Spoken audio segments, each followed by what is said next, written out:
মৌরি ফুল বিভূতিভূষণ বন্দ্যোপাধ্যায়। অন্ধকার তখনও ঠিক হয় নাই। মুখুজ্জে বাড়ির পিছনে বাঁশগাছের জোনাকির দল সাঁঝ জ্বালিবার উপক্রম করিতেছিল। তালপুকুরের পাড়ে গাছের মাথায় বাদুড়ের দল কালো হইয়া ঝুলিতেছে। মাঠের ধারে বাঁশবাগানের পিছনটা সূর্যাস্তের শেষ আলোয় উজ্জ্বল। চারিদিক বেশ কবিত্বপূর্ণ হইয়া আসিতেছে। এমন সময় মুখুজ্জেদের অন্দরবাড়ি হইতে এক তুমুল কলরব আর হইচই উঠিল। বৃদ্ধ রামতনু মুখুজ্জে শিবকৃষ্ণ পরমহংসের শিষ্য। তিনি রোজ সন্ধ্যাবেলায় আহুতি দিয়া থাকেন। এজন্য প্রায় 1 পোয়া খাঁটি গাওয়া ঘি তাঁর চাই। তিনি নানা উপায়ে এই ঘি সংগ্রহ করিয়া ঘরে রাখিয়া দেন। অন্য দিনের মতো আজও তাকের ওপর একটা বাটিতে ঘিটা ছিল। তাঁর পুত্রবধূ সুশীলা সেই বাটি তাকের উপর হইতে পাড়িয়া সে ঘিটার সমস্তই দিয়া খাবার তৈয়ারি করিয়াছে। রামতনু মুখুজ্জে মহকুমার কোর্টে গিয়াছিলেন ও পাড়ার চৌধুরীদের পক্ষে একটা মকদ্দমায় সাক্ষ্য দিতে। বিপক্ষের উকিল তাঁকে জেরার মুখে জিজ্ঞাসা করেন, আপনি গত মে মাসে পাঁচুরায় আর তার ভাইয়ের পাঁচিলের জায়গা নিয়ে মামলায় প্রধান সাক্ষী ছিলেন না?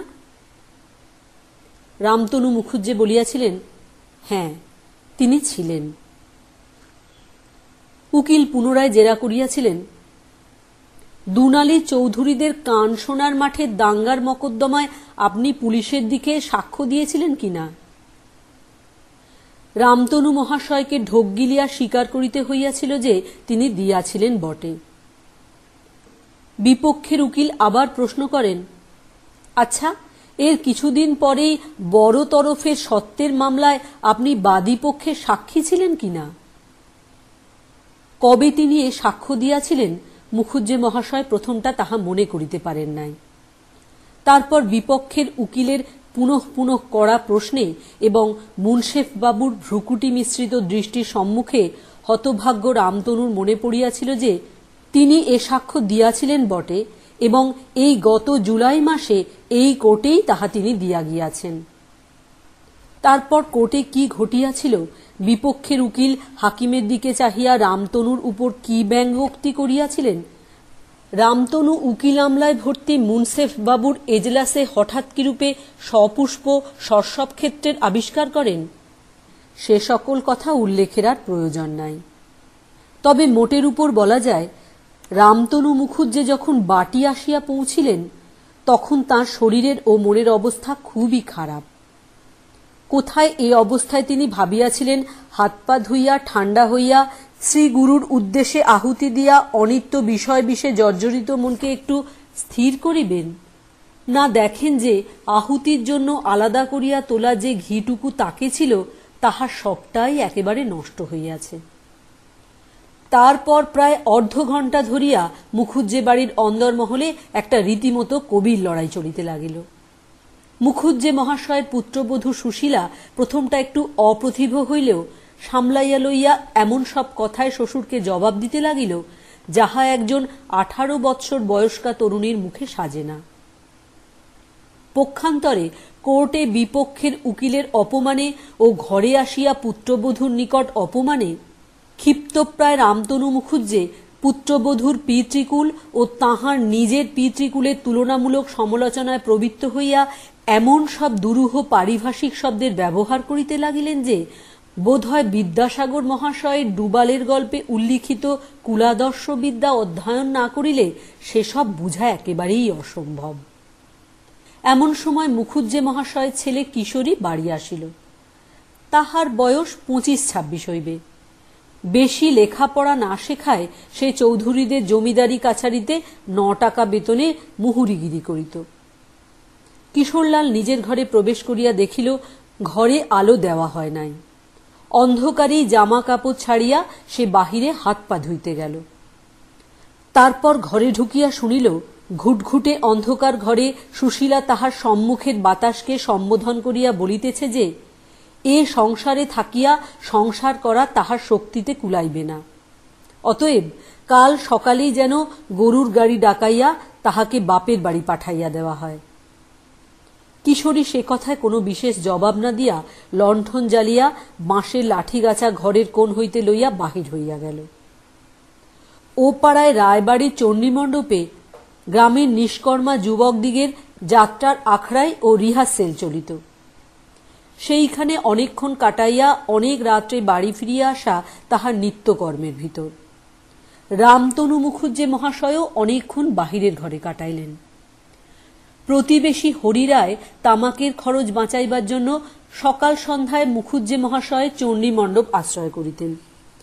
তাহাকে রামতনু জানাইলেন যে তিনি খুব শীঘ্রই কাশী যাইতেছেন, কারণ আর এ বয়সে ইত্যাদি।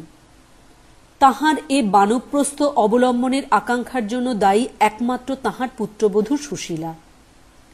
সুশীলা সকাল নাই সন্ধ্যা নাই একটা কিছু না বাধাইয়া থাকিতে পারে না। সে অত্যন্ত আনাড়ি, কোনো কাজই গুছাইয়া করিতে পারে না, অথচ দোষ দেখাইতে যাইলে খেপিয়া যায়। তাহার জন্য রামতনু মুখুজ্জের বাড়িতে কাক চিল বসিবার উপায় নাই। শ্বশুর শাশুড়িকে সে হঠাৎ আঁটিয়া উঠিতে পারে না বটে, কিন্তু এজন্য তাহার চেষ্টার ত্রুটি দেখা যায় না। অনেক রাত্রে কিশোরী বাড়ি ফিরিয়া আসিয়া দেখিল তাহার ঘরে খাবার ঢাকা আছে এবং স্ত্রী ঘুমাইতেছে। খাবারের ঢাকা খুলিয়া আহারাদি শেষ করিয়া সে শুইতে গিয়া দেখিল স্ত্রী ঘুম জড়ানো চক্ষে বিছানার ওপর উঠিয়া বসিয়াছে। স্বামীকে দেখিয়া একটু অপ্রতিভের সুরে বলিল, কখন এলে? তা আমায় একটু ডাকলে না কেন? কিশোরী বলিল, আর ডেকে কি হবে? আমার কি আর হাত পা নেই? নিতে জানি নে। হঠাৎ তাহার স্ত্রী রাগিয়া উঠিল, নিতে জানো তো জেন, কাল থেকে আমার এখানে আর বনবে না। এ যেন হয়েছে শত্রুপুরীর মধ্যে বাস। বাড়ি শুদ্ধ লোক আমার পেছনে এমন করে লেগেছে কেন শুনতে চাই। না হয় বরং। কান্নায় ফুলিয়া সে বালিশের উপর মুখ বুজিল। কিশোরী দেখিল স্ত্রী রাত দুপুরের সময় গায়ে পড়িয়া ঝগড়া করিয়া একটা বিভ্রাট বাঁধাইয়া তোলে বুঝি। এরকম করিয়া আর সংসার করা চলে না। ভাত ঢাকা ছিল, খুলিয়া লইয়া খাইয়াছে। ইহাতেও যদি স্ত্রী চটিয়া যায় তাহা হইলে আর পারা যায় না। কিছু না, ও একটা ছল। ওই সামান্য সূত্র ধরিয়া এখন সে একটা রাম রাবণের যুদ্ধ বাঁধাইয়া তুলিবে।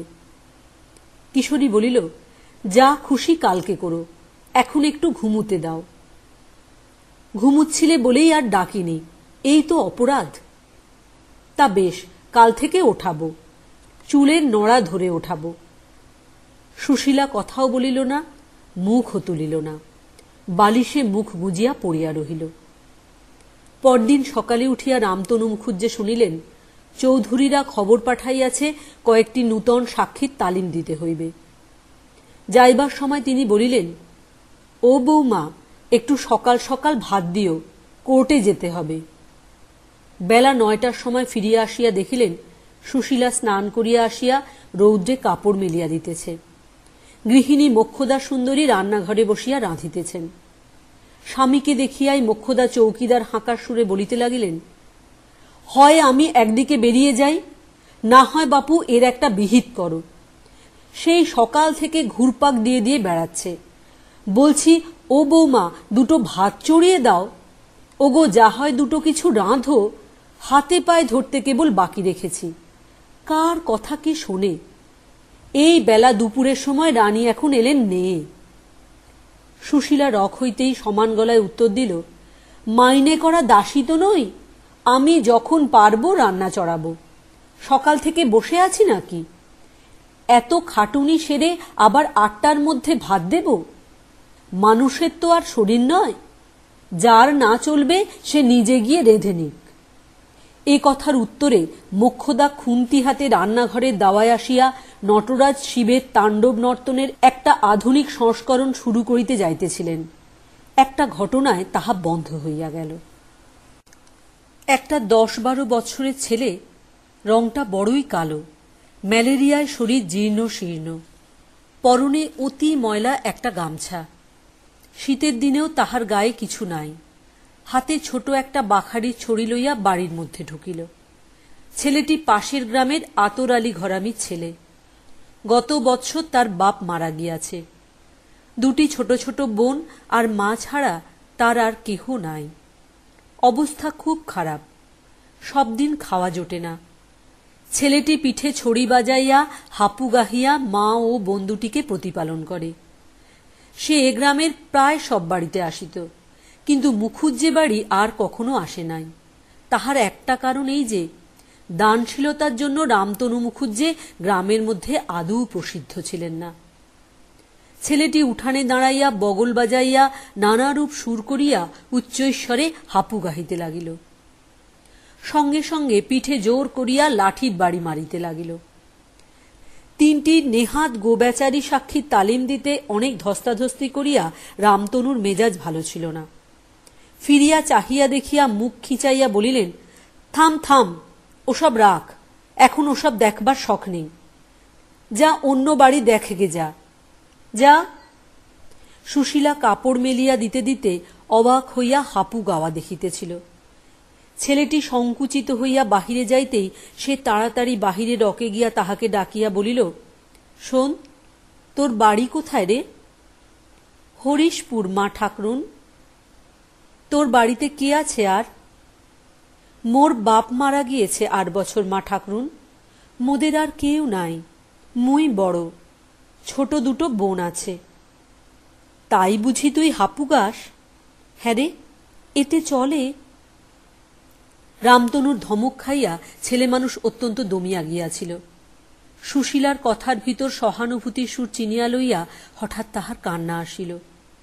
চোখের জল হু হু করিয়া পড়িতেই ম্যালেরিয়া শীর্ণ হাতটি তুলিয়া চোখ মুছিয়া বলিল, না মা ঠাকরুন, চলে না, এসব লোকে আর দেখতে চায় না। মুই যদি ভালো গান গাইতে পারতাম তো যাত্রার দলে যাতাম। বড় কষ্ট মোদের সংসারের, এই শীতি মা ঠাকরুন। সুশীলা বাধা দিয়া বলিল, দাঁড়া, আমি আসছি। ঘরের মধ্যে ঢুকিয়া কান্নার বেগ অতি কষ্টে সামলাইয়া চাহিয়া দেখিল আলনায় একখানা নূতন মোটা বিছানা চাদর ঝুলিতেছে। হাতের গোড়ায় সেইখানা পাইয়া টানিয়া লইল। তারপর জানালা দিয়া বাড়ির মধ্যে চাহিয়া দেখিয়া চাদরখানা তাড়াতাড়ি ছেলেটির হাতে দিয়া চুপি চুপি বলিল, এইখানা নিয়ে যা, এতে শীত বেশ কাটবে। কাটবে না? খুব মোটা, শিগগির যা, লুকিয়ে নিয়ে যা, কেউ যেন না দেখে। ছেলেটা চাদর হাতে হতবুদ্ধি হইয়া ইতস্ততঃ করিতেছে দেখিয়া সুশীলা বলিল, ওরে, এক্ষুনি কে এসে পড়বে, শিগগির যা। ছেলেটাকে বিদায় দিয়া সুশীলা ভিতর বাড়িতে ঢুকিয়া দেখিল শ্বশুর আহার করিতে বসিয়াছেন। ছেলেটার দুঃখে সুশীলার মন খুব নরম হইয়া গিয়াছিল। সে গিয়া রান্নাঘরে ঢুকিয়া কাজে মন দিল। শ্বশুরকে জিজ্ঞাসা করিল, আপনাকে কিছু দেব বাবা? মোক্ষদা ঝঙ্কার দিয়া উঠিলেন, তোমাকে আর কিছু দিতে হবে না, যে মিষ্টি বচন দিয়েছ তাতেই প্রাণ ঠান্ডা হয়ে গিয়েছে। নাও, এখন পারো তো এদিকে এসে একবার হাঁড়িটা দেখো, নয়তো বলো নিজে মরি বাঁচি একরকম করে সাঙ্গ করে তুলি। রামতনু কোনো কথা বলিলেন না, আপন মনে খাইয়া উঠিয়া চলিয়া গেলেন। এই সব ব্যাপারেই সুশীলা অত্যন্ত চটিয়া যাইত। রামতনু পুত্রবধূর নিকট কোনো জিনিস চাহিয়া খাইলে তাহা রাগ গলিয়া জল হইয়া যাইত। কিন্তু লোকে তাহাকে জব্দ করিতেছে বা অপমান করিবার ফন্দি খুঁজিতেছে ভাবিলে তাহার আর কাণ্ডজ্ঞান থাকিত না। সেও কোমর বাঁধিয়া রণে আগুয়ান হইত। সেই বা ছাড়িবে কেন? মাস 2 পরে, ফাল্গুন মাসের মাঝামাঝি, কিন্তু বেশ গরম পড়িয়াছে। কিশোরী অনেক রাত্রে বাড়ি ফিরিয়াছে। বাড়িতে যে যাহার ঘরে ঘুমাইতেছে। সে নিজের ঘরে ঢুকিয়া দেখিল সুশীলা ঘরের মেঝেয় বসিয়া একখানা চিঠি লিখিতেছে। কিশোরী সুশীলাকে জিজ্ঞাসা করিল, কাকে চিঠি লেখা হচ্ছে? সুশীলা চিঠির কাগজখানা তাড়াতাড়ি আঁচল দিয়া চাপিয়া স্বামীর দিকে ফিরিয়া একটু দুষ্টামির হাসি হাসিল। বলিল, বলবো কেন? থাক, না বলো, ভাত দাও। রাত কম হয়নি, আবার সকাল থেকেই খাটুনি আরম্ভ হবে। সুশীলা ভাবিয়াছিল স্বামী আসিয়া সে কি লিখিতেছে দেখিবার জন্য পীড়াপিড়ি আরম্ভ করিবে। প্রকৃতপক্ষে সে চিঠি কাহাকেও লিখিতেছে না, স্বামীকে কথা বলাইবার এ তার একটা পুরানো কৌশল মাত্র। অনেক দিন সে স্বামীর মুখে দুটো ভালো কথা শুনে নাই। তাহার নারীর হৃদয় ইহারই জন্য তৃষিত ছিল, এবং ইহারই জন্য সে ঘুমে ঢুলিতে ঢুলিতেও এই সামান্য ফাঁদটি পাতিয়া বসিয়াছিল। কিন্তু কিশোরী ফাঁদে পা দেওয়া দূরে থাকুক, সেদিকে ঘেঁষিলেও না দেখিয়া সুশীলা বড় নিরুৎসাহ হইয়া পড়িল। কাগজ কলম তুলিয়া রাখিয়া সে স্বামীর ভাত বাড়িয়া দিল। এক প্রকার চুপচাপ অবস্থায় আহারাদি শেষ করিয়া কিশোরী গিয়া শয্যা আশ্রয় করিবার পর সে নিজে আহারাদি করিয়া শুইতে গিয়া দেখিল কিশোরী ঘুমায় নাই, গরমে এপাশ ওপাশ করিতেছে। আশায় বুক বাঁধিয়া সে তাহার দ্বিতীয় ফাঁদটি পাতিল। একটা গল্প বলো না। অনেক দিন তো বলনি, বলবে লক্ষ্মীটি? বিবাহের পর প্রথম প্রথম কিশোরী তাহার কিশোরী স্ত্রীর নিকট বটতলার আরব্য উপন্যাস হইতে নানা গল্প বলিত। রাত্রির পর রাত্রি তখন এসব গল্প শুনিয়া সুশীলা মুগ্ধ হইয়া যাইত। জনহীন দেশের মধ্যে যেখানে শুধু জিন পরীদের জগৎ, খেজুর বনের মধ্যে ঠান্ডা জলের ফোয়ারা হইতে মণিমুক্ত উৎক্ষিপ্ত হইতেছে, পথহীন দুরন্ত মরুপ্রান্তরে মৃত্যু যেখানে শিকার সন্ধানে উৎপাতিয়া বসিয়া আছে, সমুদ্রের ঝড় তরুণ শাহজাদাগণের দৈত্য সংকুল অরণ্যের মাঝখান দিয়া নির্ভীক শিকার যাত্রা, এসব শুনিতে শুনিতে তাহার গা শিহরিয়া উঠিত। ঘুম ভাঙিলে ঘরের মধ্যে অর্ধরাত্রির অন্ধকার বিকটাকার জিন দেহের ভিড়ে ভরিয়া গিয়াছে মনে করিয়া ভয়ে সে স্বামীকে জড়াইয়া ধরিত। প্রাচীন যুগে তরুণ শাহজাদাদের কল্পনা করিতে গিয়া অজ্ঞাতসারে সে নিজের স্বামীকে যাত্রার দলের রাজার পোশাক পরাইয়া দূর দেশে বিপদের মুখে পাঠাইত। শাহজাদাদিগের দুঃখে তাহার নিজের স্বামীর উপর সহানুভূতিতেই তাহার চোখে জল আসিত। এই রকমে গল্প শুনিতে শুনিতে অদৃশ্য নায়ক নায়িকাদের গুণ দৃশ্যমান গল্পকারের উপরে প্রয়োগ করিয়া সে স্বামীকে প্রথম ভালোবাসে। সে আজ ৫-৬ বৎসরের কথা, কিন্তু সুশীলার এখনো সে ঘোর কাটে নাই। কিশোরী স্ত্রীর কথা উড়াইয়া দিল। হ্যাঁ, এখন গল্প বলবো। সমস্ত দিন খেটে খুটে এলাম, এখন রাত দুপুরে বকবক করি আর কি। তোমাদের কি, বাড়ি বসে সব পোষায়। অন্য মেয়ে হইলে চুপ করিয়া যাইত। সুশীলার মেজাজ ছিল একগুঁয়ে। সে আবার বলিল, তা হোক, একটা বলো, রাত এখন তো বেশি নয়। না, বেশি নয়। তোমার তো রাত কম বেশির জ্ঞান কত। নাও, চুপচাপ শুয়ে পড়ো এখন। সুশীলা এবার জিদ ধরিল, বলো না একটা, ছোট দেখেই না হয় বলো। এত করে বলছি, একটা কথা রাখতে পারো না? কিশোরী বিরক্ত হইয়া বলিল, আহ, এ তো বড় জ্বালা হলো। রাতেও একটু ঘুমুবার জো নেই।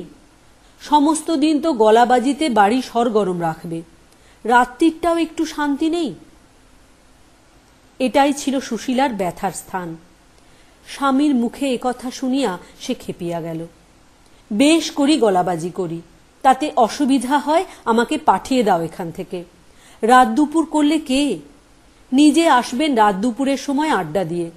কে এত রাত পর্যন্ত ভাত নিয়ে বসে থাকে? নিজেরই দেহ, পরের তো আর দেহ না। খেটে খুটে এসে একেবারে রাজা করেছেন আর কি। নিজের খাটুনিটাই কেবল। কিশোরী ঘুমাইবার চেষ্টা পাইতেছিল। স্ত্রীর উত্তরোত্তর চড়া সুরে তাহার ধৈর্যচ্যুতি ঘটিল। উঠিয়া বসিয়া প্রথমে সে স্ত্রীর পিঠে সজোরে ঘা কতক পাখার বাঁট বসাইল। তাহার পর তাহার চুলের মুঠি ধরিয়া বিছানার উপর হইতে নামাইয়া ধাক্কা মারিয়া ঘরের বাহির করিয়া দিল। বলিল, বেরো, ঘর থেকে বেরো, আপদ দূর হ। রাত দুপুরেও একটু শান্তি নেই? যা বেরো, যেখানে খুশি যা। ঘরের আলোর কাছে আসিয়া কিশোরী দেখিল স্ত্রী দুই হাতে নখ দিয়া আঁচড়াইয়া তাহার হাতের আঙুলগুলিতে রক্তপাত করিয়া দিয়াছে। ইরানী শাহজাদাগণের নজির না থাকিলেও কিশোরী মধ্যে মধ্যে দুরন্ত স্ত্রীর প্রতি এরূপ ঔষধি প্রয়োগ করিত। শেষ রাত্রে একাদশী জ্যোৎস্নায় চারিদিক যখন ফুলের পাপড়ির মতো সাদা, ভোর রাত্রের বাতাস নেবু ফুলের গন্ধে আর পাপিয়ার গানে মাখামাখি, সুশীলা তখন ঘরের দোরের বাইরে আঁচল পাতিয়া অকাতরে ঘুমাইতেছিল। সকাল হইলে যে যার কাজে মন দিল। মোক্ষদা বলিলেন, বৌমা, আজ চৌধুরীরা শিবতলায় পুজো দিতে যাবে, আমাদের যেতে বলেছে, সকাল সকাল সেরে নাও। এই চৌধুরীটি ছিলেন প্রকৃতপক্ষে রামতনু মুখুজ্জের প্রতিপালক। ইহারাই গ্রামের জমিদার এবং ইহাদেরই জমিজমা সংক্রান্ত মকদ্দমার তদবির ও সাহায্য করিয়া রামতনু অন্ন সংস্থান করিতেন। বেলা 10টার মধ্যে আহারাদি শেষ করিয়া ভালো কাপড় পরিয়া সকলে নৌকায় উঠিল। 2 ঘণ্টার পথ। চৌধুরী বাড়িতে কলিকাতা হইতে একটি বউ আসিয়াছিল। তাহার স্বামী বড় লোকের ছেলে। MA পাশ করিয়া বছর 2 হইল ডেপুটিগিরি চাকরি পাইয়াছে। বউটি কলিকাতার মেয়ে। চৌধুরীদের সহিত তাহার স্বামীর কিরূপ সম্পর্ক আছে, এজন্য চৌধুরী গৃহিণী রাস পূর্ণিমার সময় তাহাকে আনাইয়াছিলেন। ইতিপূর্বে সে কখনো পাড়াগাঁয়ে আসে নাই। নৌকায় খানিকটা বসিয়া থাকিবার পর বউটি দেখিল নীলাম্বরী কাপড় পরনে তাহারই সমবয়সী আরেকটি বউ নৌকায় উঠিল। নৌকা ছাড়িয়া দিল। নৌকায় সমবয়সী সঙ্গিনী পাইয়া কলিকাতার বউটি খুব সন্তুষ্ট হইলেও প্রথমে আলাপ করিতে বাধো বাধো ঠেকিতে লাগিল। সঙ্গিনীর কাপড় চোপড় পরিবার অগোছালো ধরন দেখিয়া বউটি বুঝিয়াছিল তাহার সঙ্গিনী নিতান্ত পাড়াগাঁয়ের মেয়ে, অবস্থাও খুব ভালো নয়। নৌকার ওধারে চৌধুরী গৃহিণী মোক্ষদার সহিত সাবিত্রী ব্রত প্রতিষ্ঠার কি আয়োজন করিয়াছেন, তাহারই বিস্তৃত বড় মানুষী ফর্দ আবৃত্তি করিতেছিলেন। নৌকায় কোনো পরিচিতা মেয়েও নাই, কাজেই বউটি অনেকক্ষণ চুপ করিয়া বসিয়া রহিল। বউটি লেখাপড়া জানিত এবং দেশ বিদেশের খবরাখবরও কিছু কিছু রাখিত। চৌধুরী গৃহিণীর একঘেয়ে বড় মানুষী চালের কথাবার্তায় সে বড় বিরক্ত হইয়া উঠিল। খানিকক্ষণ বসিয়া থাকিবার পর সে লক্ষ্য করিল তাহার সঙ্গিনী ঘোমটার ভিতর হইতে কালো কালো ডাগর চোখে তাহার দিকে সকৌতুকে চাহিতেছে। বউটির হাসি পাইল। জিজ্ঞাসা করিল, তোমার নাম কি ভাই? সুশীলা সন্দিগ্ধ সুরে বলিল, শ্রীমতী সুশীলা সুন্দরী দেবী। সুশীলা রকম সকম দেখিয়া বউটির খুব হাসি পাইতে লাগিল। সে বলিল, অত ঘোমটা কিসের ভাই? তুমি আর আমি ছাড়া তো আর কেউ এদিকে নেই। নাও এসো, ঘোমটা খোলো, একটু গল্প করি। এই কথা বলিয়া বউটি নিজেই সুশীলার ঘোমটা খুলিয়া দিল।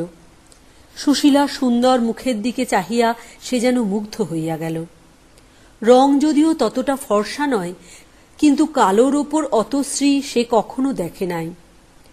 নদীর ধারে সরস সতেজ চিক্কণ শ্যাম কলমি লতারই মতো একটা সবুজ লাবণ্য যেন সারা মুখখানায় মাখানো। মুখখানি দেখিয়াই সে এই নিরাভরণা পাড়াগাঁয়ের মেয়েটিকে ভালোবাসিয়া ফেলিল। জিজ্ঞাসা করিল, উনি বসে আছেন কে ভাই? শাশুড়ি? হ্যাঁ। এসো, আর একটু সরে এসো ভাই, দুজনে গল্প করি আর দেখতে দেখতে যাই। তোমার বাপের বাড়ি কোথায় ভাই? সুশীলার ভয় কাটিয়া যাইতেছিল। সে বলিল, সে হল সিমলে। কোন সিমলে? কলকাতা সিমলে? কলকাতায় সিমলে আছে নাকি? কই, তাহা তো সুশীলা কোনোদিন শোনে নাই। সে বলিল, আমার বাপের বাড়ি এখান থেকে বেশি দূরে নয়, 5-6 ক্রোশ পথ, গরুর গাড়ি করে যেতে হয়। নদীর ধারে জব ক্ষেত, সর্ষে ক্ষেত, বুনো গাছপালা দেখিয়া বউটি খুব খুশি। এসব সে পূর্বে বড় দেখে নাই। আঙুল দিয়া একটা মাছরাঙা পাখি দেখাইয়া বলিল, বাহ, বড় সুন্দর তো। ওটা কি পাখি ভাই? ওটা তো মাছরাঙা পাখি। কেন, তুমি দেখনি কখনো? বউটি বলিল, ভাই, আমি কলকাতার বাইরে একদিন পা দিইনি। খুব ছেলেবেলা একবার বাবার সঙ্গে চন্দননগরে বাগান বাড়িতে যাবার কথা মনে আছে, তারপর এই আসছি। তুমি আমায় একটু দেখিয়ে নিয়ে চলো। ওটা কিসের ক্ষেত ভাই? সুশীলা দেখিল তাহার সঙ্গিনী আঙুল দিয়া নদীর ধারের একটা মৌরি ক্ষেত দেখাইতেছে। প্রথমটা সে সঙ্গিনীর চোখ ঝলসানো রং, অদৃষ্টপূর্ব দামের সিল্কের শাড়ি, ব্লাউজ এবং চিকচিকে নেকলেসের বাহার দেখিয়া যে ভয় অনুভব করিতেছিল, তাহার অজ্ঞতা দেখিয়া সুশীলার সে ভয় কাটিয়া অজ্ঞ সঙ্গিনীর উপর একটু স্নেহ আসিল। কলিকাতায় মাছরাঙা পাখি, মৌরি ক্ষেত এসব সামান্য জিনিসও নাই নাকি? সুশীলা হাসিয়া বলিল, তুমি ফুলের গন্ধ দেখে বুঝতে পারো না ভাই? ও তো মৌরির ক্ষেত। কেন, আমাদের বাপের বাড়ির গায়ে কত তো মৌরির ক্ষেত আছে। মৌরির শাক কখনো খাওনি? কলকাতায় বুঝি নেই? কলিকাতার বউটি বুঝাইয়া দিল যে কলিকাতার অতীত ইতিহাসের সে খবর রাখে না। বর্তমান অবস্থায় সেখানে মৌরি ক্ষেত প্রভৃতি থাকা সম্ভবপর নয়। তবে ভবিষ্যতে কি হয় বলা যায় না। ঘণ্টাখানেক পরে যখন নৌকা শিবতলার ঘাটে গিয়া লাগিল, তখন তাহাদের দুজনের মধ্যে অনেক ঘনিষ্ঠ রকমের কথাবার্তা হইয়া গিয়াছে। সঙ্গিনীর মুখে স্বামীর আদরের গল্প শুনিয়া সুশীলার মনের মধ্যে একটা গোপন ব্যথা জাগিয়া উঠিল। সেটা সে অনবরত চাপিবার চেষ্টা করে, তবু কি জানি কেন সেটা ফাঁক পাইলেই মাথা তোলে। প্রথম বিবাহের পর তাহার স্বামীও তো তাহাকে কত আদর করিত। রাত্রে ঘুমাইতে না দিয়া নানা গল্পে ভুলাইয়া জাগাইয়া রাখিত। সুশীলা পান খাইতে চাহিত না বলিয়া কত সাধ্য সাধনা করিয়া পান মুখে তুলিয়া দিত। সেই স্বামী তাহার কেন এমন হইল? তাহার বুকটার মধ্যে কেমন হু হু করিয়া উঠিল। দুজনে তাহারা খানিকক্ষণ গাছের ছায়ায় নদীর ধারে এদিক ওদিক বেড়াইল। কি সুন্দর দেখায় চারিদিক।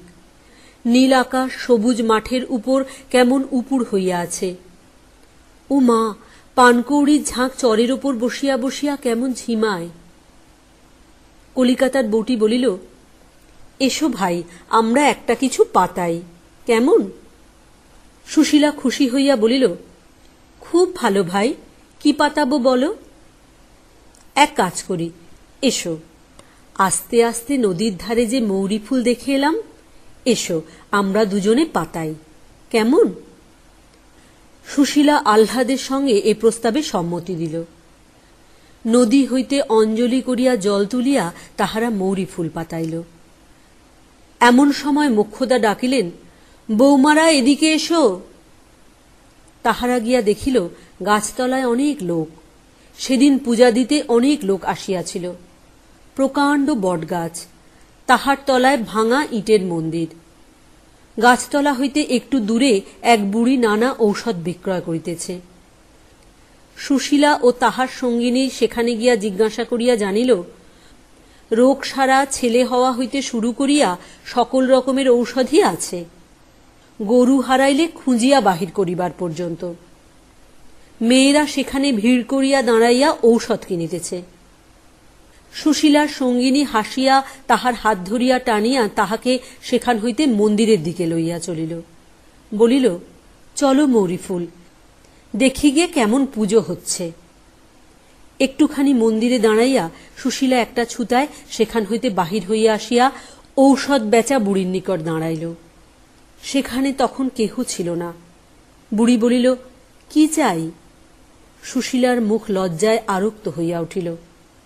বুড়ি বলিল, আর বলতে হবে না মা ঠাকরুন, তা তোমার তো এখনো ছেলেপিলে হবার বয়স যায়নি, ও বয়সে অনেকের। সুশীলা সলজ্জভাবে বলিল, তা নয়। বুড়ি বলিল, এবার বুঝলাম মা ঠাকরুন, তা যদি হয় তাহলে তোমার স্বামীর বারমুখো টান আছে। একটা ওষুধ দিই, নিয়ে যাও, 1 মাসের মধ্যে সব ঠিক হয়ে যাবে। ওরকম সব ঠিক হয়ে যাবে।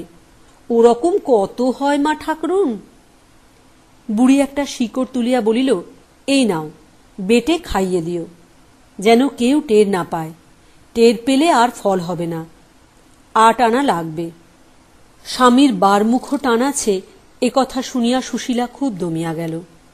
তাহার আঁচলে একটা আধুলি বাঁধা ছিল। আজকার দিনে জিনিসটা আশটা কিনিবার জন্যে সে ইহা বাড়ি হইতে শাশুড়িকে লুকাইয়া আনিয়াছিল। বাড়ির বার হওয়া তো বড় ঘটে না, কাজেই এটা তার পক্ষে একটা উৎসবের দিন। আধুলিটি শাশুড়িকে লুকাইয়া আনিবার কারণ মোক্ষদা ঠাকরুন জানিতে পারিলে ইহা এতক্ষণ তাহার আঁচলে থাকিত না। সুশীলা আঁচল হইতে আধুলিটি খুলিয়া বুড়িকে দিল এবং খাওয়াইবার প্রণালী জানিয়া লইয়া শিকড়টি কাপড়ের মধ্যে গোপনে বাঁধিয়া লইল। পূজা দেওয়া সাঙ্গ হইয়া গেল। সকলে আবার আসিয়া নৌকায় উঠিল। গ্রামের ঘাটের কাছাকাছি আসিলে সুশীলা বলিল, ভাই, তুমি এখন দিন কতক আছো তো? না ভাই, আমি কাল কি পরশু চলে যাব। তাহলেও তোমায় ভুলব না মৌরি ফুল, তোমার মুখখানি আমার মনে থাকবে ভাই। চিঠিপত্র দেবে তো? এবার পাড়াগাঁয়ে এসে তোমায় কুড়িয়ে পেলাম, তোমায় কখনো ভুলব না। সুশীলার চোখে জল আসিল। এত মিষ্ট কথা তাহাকে কে বলে? সে কেবল শুনিয়া আসিতেছে সে দুষ্ট, একগুঁয়ে, ঝগড়াটে। তাহার হাতে একটি সোনার আংটি ছিল, ইহা তাহার মায়ের দেওয়া আংটি। বিবাহের পর প্রথম তাহার মা তাহার হাতে এটি পরাইয়া দিয়াছিলেন। সেটি হাত হইতে খুলিয়া সে সঙ্গিনীর হাত ধরিয়া বলিল, দেখি ভাই তোমার আঙুল, তুমি হলে মৌরি ফুল। তোমায় খাওয়াবার কথা, কাপড় দেওয়ার কথা। এই আংটিটা আমার মায়ের দেওয়া, তোমায় দিলাম। তবু এটা দেখে তুমি গরিব মৌরি ফুলকে ভুলে যাবে না। সুশীলা আংটিটা সঙ্গিনীর হাতে পরাইয়া দিতে গেল। বউটি চট করিয়া হাত টানিয়া লইয়া বলিল, দূর পাগল, না ভাই, এ রাখো, তোমার মায়ের দেওয়া আংটি, এ কেন আমায় দিতে যাবে? না ভাই। সুশীলা জোর করিতে গেল। হোক ভাই, দেখি, মায়ের দেওয়া বলেই। বউটি বলিল, দূর, না ভাই, ওসব রাখো, সে বরং। সুশীলা খুব হতাশ হইল। মুখটি তাহার অন্ধকার হইয়া গেল। সে চুপ করিয়া বসিয়া রহিল। গ্রামের ঘাটে নৌকা লাগিল। বউটি সুশীলার হাত ধরিয়া বলিল, পায়ে পড়ি ভাই মৌরি ফুল, রাগ করো না। আচ্ছা, কেন তুমি শুধু শুধু তোমার মায়ের দেওয়া আংটি আমায় দিতে যাবে ভাই? আচ্ছা, তুমি যদি দিতেই চাও, এই পুজোর সময় আসব। অন্য কিছু বরং দিও, একদিন না হয় খাইও। আংটি কেন দেবে ভাই? আর আমায় ভুলবে না তো ভাই? সুশীলা ব্যগ্রভাবে বলিল, তোমায় ভুলব না ভাই মৌরি ফুল, কখনো না। তুমি কোন জন্মে যে আমার মায়ের পেটের বোন ছিলে ভাই মৌরি ফুল। তাহার পরে সে একটু আনাড়ি ধরনে হাসিয়া উঠিল, হি হি হি। কেমন সুন্দর কথাটি, মৌরি ফুল, মৌরি ফুল, মৌরি ফুল। তুমি যে হলে গিয়ে আমার নদীর ধারের মৌরি ফুল, তোমায় কি ভুলতে পারি?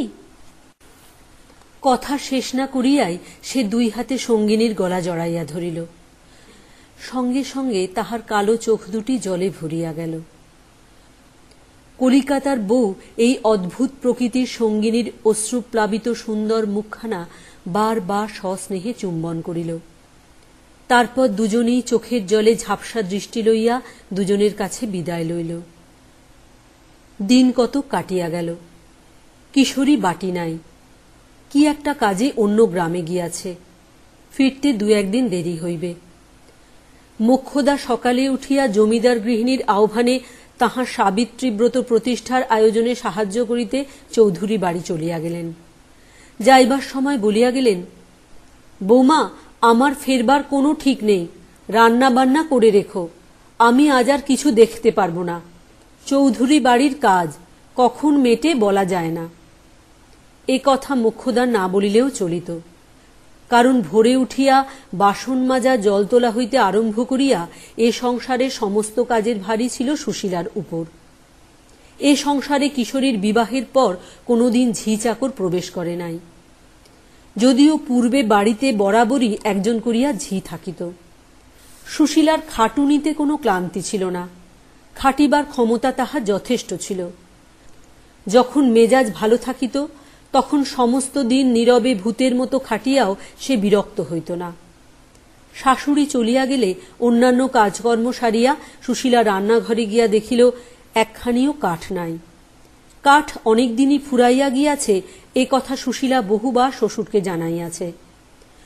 রামতনু মধ্যে মধ্যে মজুর ডাকাইয়া কাঠ কাটাইয়া লইতেন। এবার কিন্তু অনেক দিন হইল তিনি আর এদিকে দৃষ্টি দেন নাই। কিশোরীর দোষ নাই, কেননা সে বড় একটা বাড়িতে থাকিত না, সংসারের সংবাদ তেমন রাখিতও না। আসল কথা হইতেছে এই যে রান্নাঘরের পিছনে খিড়কির বাহিরে অনেক শুকনো বাঁশ ও ডালপালা পড়িয়া আছে। সুশীলা রান্না চড়ানোর পূর্বে বা রান্না করিতে করিতে প্রয়োজন মতো এগুলি দা দিয়া কাটিয়া লইয়া কাজ চালাইত।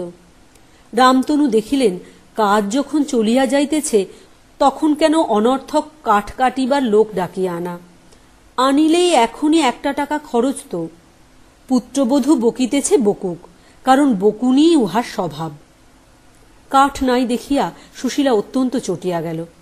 কাজেই সে আপন মনে চিৎকার করিতে লাগিল, পারব না রোজ রোজ এমন করে, সংসার করা আমায় দিয়ে হয়ে উঠবে না।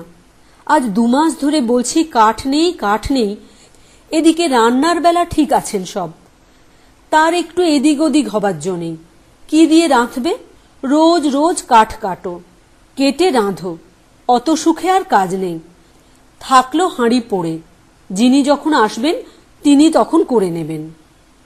রাঁধিবার কোনো আয়োজন সে করিল না। খানিকটা বসিয়া বসিয়া তাহার মনে হইল ততক্ষণ মশলাগুলো বাটিয়া রাখা যাক। সে মাঝে মাঝে কাজের সুবিধার জন্য কয়েকদিনের মশলা একসঙ্গে বাটিয়া রাখিত। বেলা প্রায় 10টার সময় একটি অল্প বয়সী ফুটফুটে বউ, পরনে একখানা পুরানো চেলির কাপড়, হাতে থাকিবার মধ্যে 2 গাছি শাঁখা, একটা বাটি হাতে রান্নাঘরের দোরের কাছে ভয়ে ভয়ে উঁকি মারিয়া বলিল, দিদি আছো নাকি? সুশীলা মশলা বাটিতে বাটিতে মুখ তুলিয়া চাহিয়া বলিল, আয় আয় ছোট বউ, আয় না ঘরের মধ্যে, ঠাকরুন নেই। বউটি ঘরে ঢুকিয়া বলিল, এ কি দিদি, এত বেলা হলো এখনো রান্না চড়াওনি যে? সুশীলা মুখ ঘুরাইয়া বলিল, রান্না চড়াবো, হাঁড়ি কুড়ি ভেঙে ফেলিনি এই কত। বউটির চোখে ভয়ের চিহ্ন পরিস্ফুট হইল। সে বলিল, না দিদি, ওসব কিছু করো না, ভাত চড়িয়ে দাও লক্ষ্মীটি, নইলে জানো তো কিরকম লোক সব। দেব, দেখবে সব আজ কিরকম মজা। রোজ রোজ কাঠ কাটবো আর ভাত রাঁধবো, উফ। কাঠ নেই বুঝি?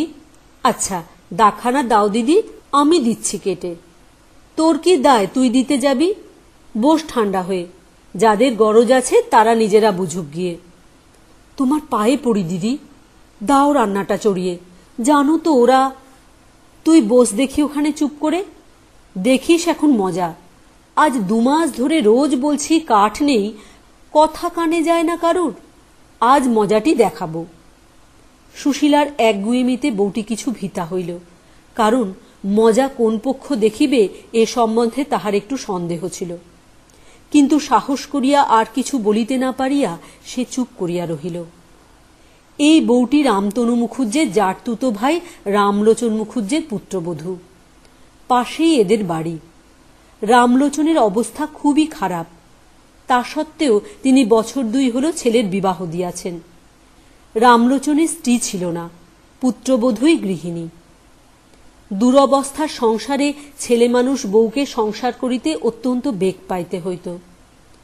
সে সময়ে অসময়ে বাটি হাতে খুঁচি হাতে এ বাড়িতে হাত পাতিয়া তেলটা নুনটা লইয়া যাইত। চাউল না থাকিলে আঁচলে করিয়া চাউল লইয়া যাইত, ধার বলিয়াই লইয়া যাইত। কখনো শোধ করিতে পারিত, কখনো পারিত না। মোক্ষদা ঠাকরুনকে বউটি বড় ভয় করে। তিনি থাকিলে জিনিসপত্র তো দেনই না, যদি বা দেন তাহা বহু মিষ্ট বাক্য বর্ষণ করিবার পর। তবু বউটির আসিতে হয়, কি করিবে, অভাব। সুশীলা তাহাকে মোক্ষদা ঠাকরুনের হাত হইতে বাঁচাইয়া গোপনে এটা ওটা যখন যাহা দরকার সাধ্যমতো সাহায্য করিত। সামান্য 1 বাটি তেল লইয়া গেলেও হুঁশিয়ার মোক্ষদা ঠাকরুন তাহা কখনো ভুলিতেন না। গলা টিপিয়া কড়া ক্রান্তিতে তাহা আদায় করিয়া ছাড়িতেন। সুশীলা ছিল অগোছালো ও অন্যমনস্ক ধরনের মানুষ। সে ধার দিয়া অতশত মনেও রাখিত না, বা সামান্য তেল নুন ধার দিয়া আদায় করিবার কোনো চেষ্টাও করিত না।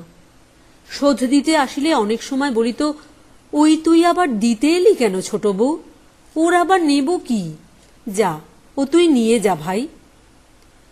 সুশীলা আপন মনে খানিকক্ষণ বকিয়া বউটির দিকে চাহিয়া বলিল, তারপর তোর রান্না বান্না? বউটি বাটিটা আঁচল দিয়া ঢাকিয়া রাখিয়াছিল। বাহির করিয়া কুণ্ঠিতভাবে বলিল, সেদিনকার সেই তেল নিয়ে গিয়েছিলাম দিদি, তা আমাদের এখনো আনা হয়নি। আজ রাঁধবার তেল নেই, একসঙ্গে 2 দিনের দিয়ে যাব, সেই জন্যে। সুশীলা বলিল, আচ্ছা নিয়ে আয় দেখি বাটি, দেখি কি আছে। আমাদেরও বুঝি তেল আনা হয়নি। পাত্রে যতটুকু তেল ছিল সুশীলা সবটুকু এই কুণ্ঠিতা দরিদ্রা গৃহলক্ষ্মীটিকে ঢালিয়া দিল। বউটি চলিয়া যাইবার সময় মিনতিপূর্ণ দৃষ্টিতে চাহিয়া বলিল, লক্ষ্মী দিদি, দাও রান্না চড়িয়ে। সুশীলা বলিল, তুই পালা দেখি, আমি ওদের মজা না দেখিয়ে আজ আর কিছুতেই ছাড়ছি নে। বেলা 12টার সময় মোক্ষদা ঠাকুরুন আসিয়া দেখিয়া শুনিয়া হইচই বাঁধাইয়া দিলেন। প্রকৃতই ইহাতে রাগ হইবার কথা। একটু পরে রামতনু আসিলেন। তিনি ব্যাপার দেখিয়া দালানে গিয়া আপন মনে তামাক টানিতে শুরু করিলেন। ঝগড়া ক্রমে খুব চাগাইয়া উঠিল। মোক্ষদা উচ্চৈস্বরে সুশীলার কুলজি গাহিতে লাগিলেন। সুশীলাও যে খুব শান্তশিষ্ট এই অপবাদ তাহাকে শত্রুতেও দিতে পারিত না। কাজেই ব্যাপার যখন খুব বাঁধিয়া উঠিয়াছে, এমন সময় কোথা হইতে কিশোরী আসিয়া হাজির হইল।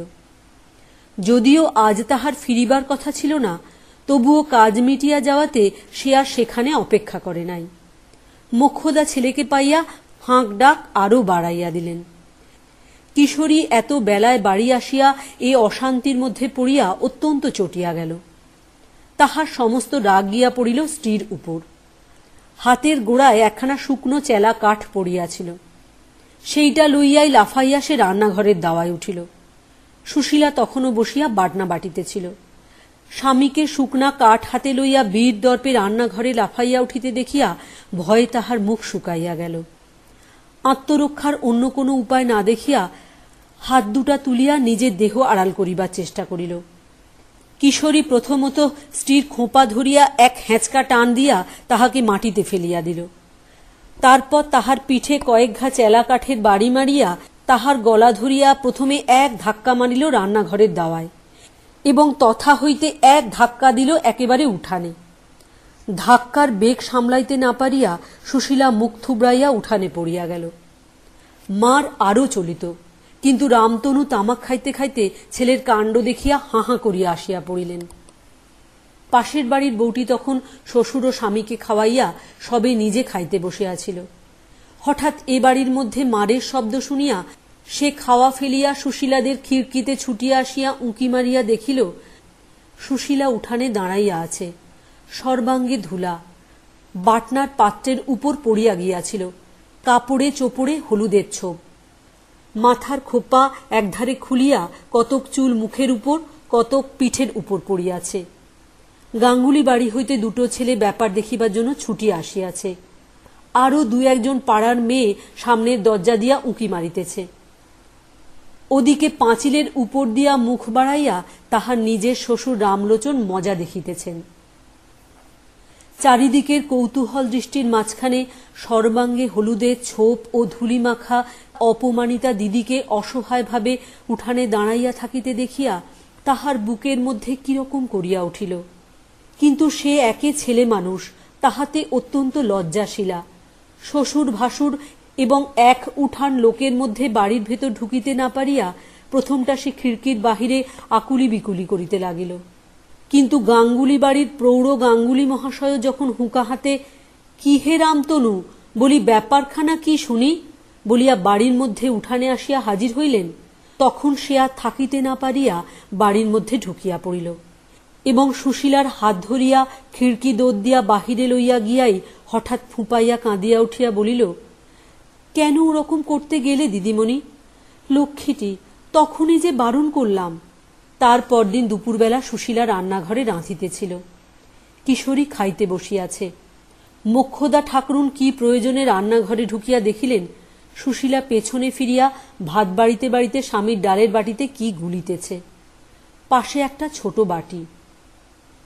মোক্ষদার কিরকম সন্দেহ হইল। তিনি জিজ্ঞাসা করিলেন, বৌমা, তোমার বাটিতে কি কি মেশাচ্ছ ডালের বাটিতে? সুশীলা পিছন ফিরিয়াই শাশুড়িকে দেখিয়া যেন কেমন হইয়া গেল।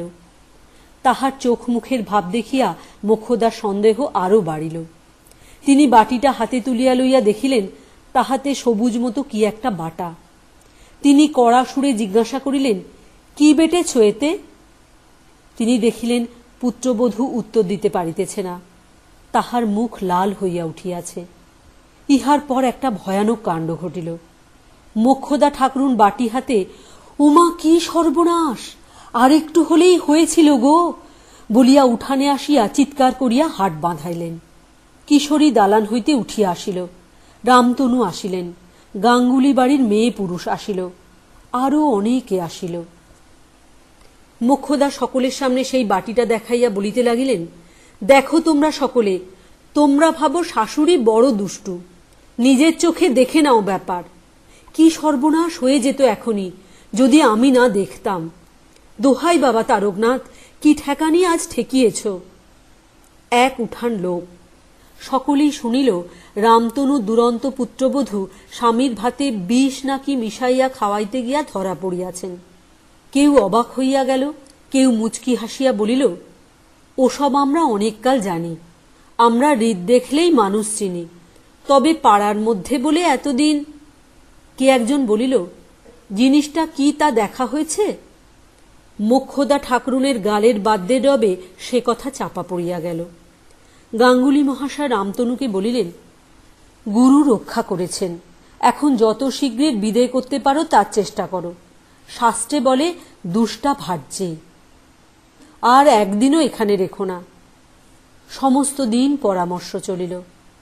সন্ধ্যার সময় ঠিক হইল কাল সকালেই গাড়ি ডাকিয়া আপদ বিদায় করা হইবে। আর একদিনও এখানে না, কি জানি কখন কি বিপদ ঘটাইবে। বিশেষত পাড়ার মধ্যে ওরকম দজ্জাল বউ থাকিলে পাড়ার অন্য অন্য বৌঝিও দেখা দেখি ওই রকম হইয়া উঠিবে। সেদিন রাত্রে সুশীলাকে অন্য এক ঘরে শুইতে দেওয়া হইল। ইহা মোক্ষদা ঠাকরুনের বন্দোবস্ত। কাল সকালেই যখন যেখানকার আপদ সেখানে বিদায় করিয়া দেওয়া হইবে, তখন আর তার সঙ্গে সম্পর্ক কিসের? রাত্রে শুইয়া শুইয়া কত রাত পর্যন্ত তাহার ঘুম আসিল না। ঘরের জানালা সব খোলা, বাহিরে জ্যোৎস্না ঘরে আসিয়া পড়িয়াছিল। তাহার মনে কাল ও আজ এই 2 দিন অত্যন্ত কষ্ট হইয়াছে।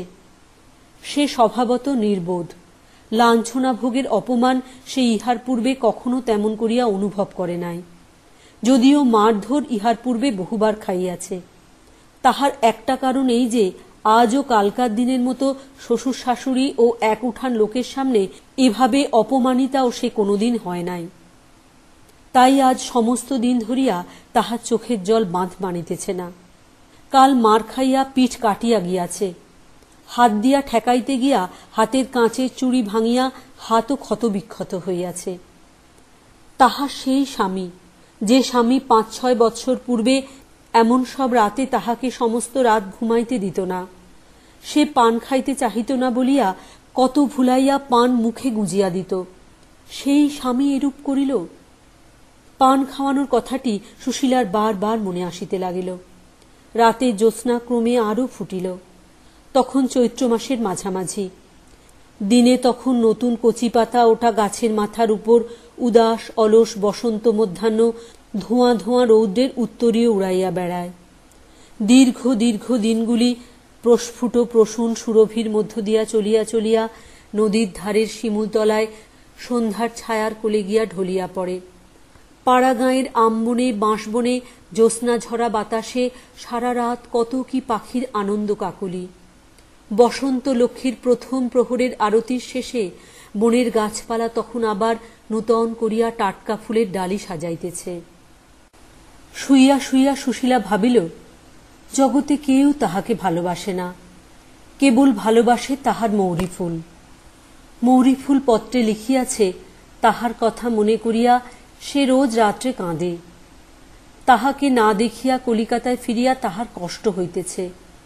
সত্যই যদি কেউ তাহাকে ভালোবাসে তো সে ওই মৌরি ফুল, আর ভালোবাসে ওই ছোট বউটা। আহা, ছোট বউয়ের বড় কষ্ট। ভগবান দিন দিলে সে ছোট বউয়ের দুঃখ ঘুচাইবে, কিন্তু স্বামী যে তাহাকে বিদায় করিয়া দিতেছে।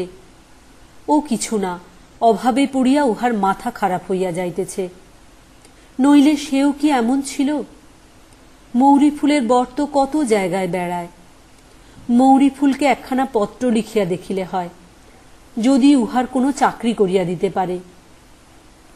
চাকরি হইলে সে আর তার স্বামী একটা আলাদা বাসায় থাকিবে, আর কেহই সেখানে থাকিবে না। মাঠের ধারে ছোট ঘরখানি সে মনের মতো করিয়া সাজাইয়া রাখিবে, উঠানে কুমড়ার মাচা বাঁধিবে, বাজার খরচ কমিয়া যাইবে। লোকে বলে সে গোছালো নয়, একবার বাসায় যাইলে সে দেখাইয়া দিবে যে সে গোছালো কিনা। আচ্ছা, ওই বাড়িখানায় যদি আগুন লাগে? না, আগুন দিবে কে? ছোট বউ? দিলে তাহার শাশুড়ি ঠাকুরুনি দিবে। যেরকম লোক! জানালার বাহিরে জ্যোৎস্নায় ওগুলো কি ভাসিতেছে? সেই যে তাহার স্বামী গল্প করিত, জ্যোৎস্না রাত্রে পরীরা সব খেলা করিয়া বেড়ায়, তাহারা নয় তো? তাহার বিবাহের রাত্রে কেমন বাঁশি বাজাইয়াছিল, কেমন সুন্দর বাঁশি! ওরকম বাঁশি নদীর ধারে কত পড়িয়া থাকে। আচ্ছা, পিয়নে মৌরি ফুলের একখানা চিঠি দিয়া গেল না কেন? লাল চৌকা খাম, খুব বড়, সোনার জল দেওয়া, আতর নাকি মাখানো। পরদিন সকালবেলা পুত্রবধূর উঠিবার দেরি হইতে লাগিল দেখিয়া মোক্ষদা ঠাকরুন ঘরের মধ্যে উঁকি মারিয়া দেখিলেন পুত্রবধূ জ্বরের ঘোরে অঘোর অচৈতন্য অবস্থায় ছেঁড়া মাদুরের ওপর পড়িয়া আছে, চোখ দুটো জবা ফুলের মতো লাল। সেদিন সমস্ত রাত একভাবেই কাটিয়া গেল, তাহার দিকে বিশেষ কেহ নজর করিল না। তারপর দিন বেগতিক বুঝিয়া রামতনু ডাক্তার আনিলেন। দুপুরের পর হইতে সে জ্বরের ঘোরে ভুল বকিতে লাগিল। সত্যি মৌরি ফুল তা নয়, ওরা যা বলেছে আমি অন্য ভেবে। সন্ধ্যার কিছু পূর্বে সে মারা গেল। তাহার মৃত্যুতে গাঙ্গুলি পাড়ার হাড় জুড়াইয়া গেল। পাড়ার কাকচিলগুলাও একটু সুস্থির হইল। কিছুদিন পরেই কিশোরীর দ্বিতীয় পক্ষের বউ মেঘলতা ঘরে আসিল। দেখিলে চোখ জুড়ায় এমন সুন্দর মেয়ে, কর্মপটু, হুঁশিয়ার, গোছালো। দ্বিতীয়বার বিবাহের অল্পদিন পরেই যখন কিশোরী পালেদে স্টেটে ভালো চাকরিটা পাইল, তখন নূতন বউয়ের লক্ষ্মীভাগ্য দেখিয়া সকলেই খুব খুশি হইল। সংসারে অলক্ষ্মী স্বরূপা আগের পক্ষের বউয়ের নাম সে সংসারে আর কোনো দিন কেহ করে না।